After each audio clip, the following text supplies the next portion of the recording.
கிறிஸ்துவுக்குள் பிரியமானவர்களே, இந்த நாளுக்கான தினசரி தியான வசனம் மத்தேயு எழுதின சுவிசேஷம் 24வது அதிகாரம் 23வது வசனம். மத்தேயு 24:23. Matthew 24:23. அப்பொழுது இதோ கிறிஸ்து இங்கே இருக்கிறார், அதோ அங்கே இருக்கிறார் என்று எவனாகிலும் சொன்னால் நம்பாதேயுங்கள். அப்பொழுது அப்படின்னு ஆரம்பிக்கிறாரு. எப்ப? மகா உபத்திரவ காலம் என்று சொல்லக்கூடிய காலத்துல என்ன நடக்குங்கிறத 21, 22வது வசனத்துல சொன்னாரு. இதுவரை கண்டிராத ஒரு பாடு. அது மாத்திரமல்ல, தெரிந்து கொள்ளப்பட்டவர்கள் நிமித்தம் இந்த நாட்கள் குறைக்கப்படலைன்னா ஒருத்தருமே தப்பிக்க போறதில்ல அப்படின்னு சொல்லக்கூடிய காரியம் சொல்றாரு. இதை ஏற்கனவே என்ன சொன்னாரு? 11வது வசனத்துல அநேக கள்ள தீர்க்கதரிசிகள் வருவாங்க அப்படிங்கறத சொல்லி சொன்னாரு. இப்போ என்ன சொல்றாரு? 24வது வசனத்துல அவங்க என்ன செய்ய, எப்படிப்பட்ட காரியங்களை செய்வாங்க, எப்படிப்பட்ட ஏமாத்து காரியங்களை செய்வாங்க அப்படின்னு சொல்லக்கூடியதா. அதாவது என்னன்னா, எப்பெல்லாம் அழுத்தம் கூடுதோ, இப்படி உபத்திரவ காலத்தினால அழுத்தம் கூடுதோ, அப்பொழுதெல்லாம் வஞ்சனை கூடும் என்பதை நம்ம அறிந்து கொள்ள வேண்டும். என்ன இது? இப்ப அநேகர் என்ன சொல்லுவாங்களாம், அப்பொழுது இயேசு கிறிஸ்து இங்கே இருக்கிறார், அதே இங்கே இருக்கிறார் என்று எவனாகிலும். அப்ப என்னன்னா, வஞ்சனை வரக்கூடியது. ஏன்னா எப்பவுமே பொய்யான செய்தி சொல்லக்கூடியவங்க யார் மூலமா வரலாம்? நண்பர்கள் மூலம் வரலாம், தலைவர்கள் மூலம் வரலாம், ஆவிக்குரிய தலைவர்கள் என்று சொல்லக்கூடிய வரலாம், இல்ல உங்க மேல தாக்கம் ஏற்படுத்தக்கூடியவங்க வரலாம், இல்ல யாராவது எனக்கு ஒரு நம்பிக்கையே இல்லையா அப்படின்னு சொல்லக்கூடிய ஒரு காரியம் வரலாம். அதனாலதான் என்ன இப்படிப்பட்ட ஒரு கள்ள தீர்க்கதரிசிகள் என்று சொல்லக்கூடியதாக கிறிஸ்து இருக்கிறார் என்று சொல்லக்கூடியதாக. கலாத்தியர் 1வது அதிகாரம் 8வது வசனத்தில் அப்போஸ்தலனாகிய பவுல் சொல்லுவது என்ன? நாங்கள்ல வானத்திலிருந்து வர்ற ஒரு தேவதூதன் வேறொரு சுவிசேஷத்தை சொன்னாலும் அவன் சபிக்கப்பட்டவனாய் இருக்க கடவன் என்று சொல்லக்கூடியதா.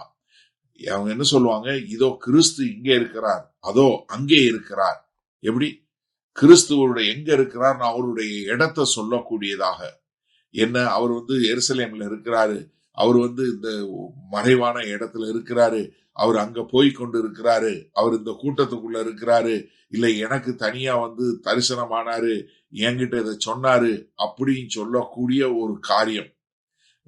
ஏன்னா கிறிஸ்துவுடைய வருகை எப்படி இருக்கும்?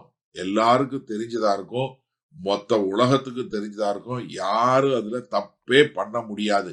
ஏன்னா 27வது வசனம் சொல்லும்போது என்ன சொல்றாரு? மின்னல் கிழக்கிலிருந்து தோன்றி மேற்கு வரைக்கும் பிரகாசிக்கிறது போல இருக்கும் அப்படின்னு சொல்லக்கூடியதா. ஆனா என்ன சொல்றாரு? சொன்னாலும் நீங்க நம்பாதேயுங்கள். என்ன?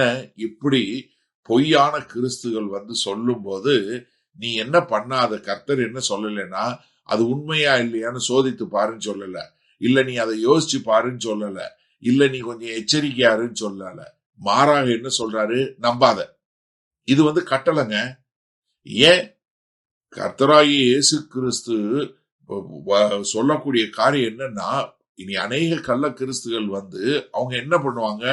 நீங்க நம்பக்கூடிய அளவிற்கு, உங்களை ஏமாற்றக்கூடிய அளவிற்கு காரியங்களை செய்யக்கூடிய மக்களாக இருப்பாங்க. அதனாலதான் எல்லா ஆவிகளையும் சோதித்து பாருங்கள் என்று யோவான் 1 யோவான் 4:1 சொல்லி கொடுத்தாரு. 2 கொரிந்தியர் 11:14 சொல்லும்போது சாத்தானு என்ன ஒளியின் தூதனை போல வஞ்சிக்க கூடியவனா வருவான் என்று சொல்லக்கூடியதாக. அப்போ நம்ம பகுத்தறியது பகுத்தறியதா வேண்டாமான் இல்ல, இது நம்ம கொடுக்கப்பட்ட கட்டளை என்பதை நாம் புரிந்து கொள்ள வேண்டும். சரி, இதனால இந்த வசனத்தை நம்ம எப்படி எடுத்துக்கொள்வது? அதாவது இந்த மகா உபத்திரவ காலம் வரும்போது பயங்கரமான ஒரு அழுத்தம். இன்றைக்கும் நிறைய மக்கள் பாருங்களேன், ஏன் கள்ள போதகர், கள்ள சாமியார் என்று சொல்லக்கூடிய மக்கள்கிட்ட போய் இது பண்றாங்க? ஏன்னா அவங்களுக்கு நம்பிக்கை இல்லாம, எனக்கு என்ன ஆகுமோ, என் குடும்பத்துக்கு என்ன ஆகுமோ, என் பிள்ளைக்கு என்ன ஆகுமோ, என்னுடைய தொழிலுக்கு என்ன ஆகுமோ, என் வேலைக்கு என்ன ஆகுமோ என்று சொல்லக்கூடிய ஒரு தடுமாற்றம் வரும்போது அவர்கள் என்ன செய்யறாங்க? எதிலையாவது ஒரு நம்பிக்கையில வைப்போம் அப்படின்னு சொல்லி நம்பிக்கை வைக்கக்கூடியவங்களா இருக்கிறாங்க. ஆனா எனக்கு அருமையானவர்கள் நன்றாக தெரிஞ்சு கொள்ளுங்க, உங்களுடைய நம்பிக்கை நங்கூரம் வசனத்துலதான் இருக்கணுமே ஒழிய வேற எதுலையுமே இருக்கக்கூடாது. அதனாலதான் நான் திரும்ப திரும்ப சொல்லக்கூடிய காரியம், அதாவது இந்த இயேசு கிறிஸ்துவனுடைய போதனைக்கு நம்ம வேத வசனத்திற்கு மாறாக வரக்கூடிய போதனை, அது யார்கிட்ட இருந்து வந்தாலும் சரி, எவ்வளவு பெரிய ஊழியக்காரன்ட்ட இருந்து வந்தாலும் சரி, இல்ல உங்களுக்கு ரொம்ப பிரியமானவங்ககிட்ட இருந்து வந்தாலும் சரி, யார்கிட்ட இருந்து வந்தாலும் சரி, அதை முழுமையாக நிராகரிக்க கற்றுக்கொள்ள வேண்டும். உங்களுடைய நம்பிக்கை எதுல இருக்குன்னா வசனத்துலதான் இருக்கிறமே ஒழிய வேற எதுலையுமே இருக்கக்கூடாது. அப்ப என்ன, அழுத்தம் கூடும் போது வஞ்சனை கூட வருங்கிறத நம்ம புரிந்து கொண்டு வாழ நாம் கர்த்தரோடு இணைந்து வாழ்வோமா? வல்ல பிதாவே, இந்த செய்தியை கேட்டுக்கொண்டு இருக்கிற ஒவ்வொருவரும் உம்முடைய வசனத்தை கற்றுக்கொண்டு நல்ல தேறினவர்களாய், ஆம் ஆண்டவரே, பகுத்தறிய வேண்டும். டிசர்ன்மெண்ட் இஸ் நாட் ஆப்ஷனல் என்று சொன்னது போல ஆண்டவரே, நாங்கள் எல்லாவற்றையும் பகுத்தறியக்கூடிய மக்களாய், இப்படி பொல்லாதவைகளை நம்பாமல் உம்முடைய வார்த்தையில் நங்கூரமாய் எங்களை பதப்படுத்தி இருக்க எங்களை முழுமையாய் ஒப்புக் கொடுக்கிறோம். இயேசு கிறிஸ்துவின் மூலம் பிதாவே, ஆமேன். கர்த்தர் உங்களை ஆசீர்வதிப்பாராக. நாம் இன்று மாலை மண்ணால சந்திப்போம்.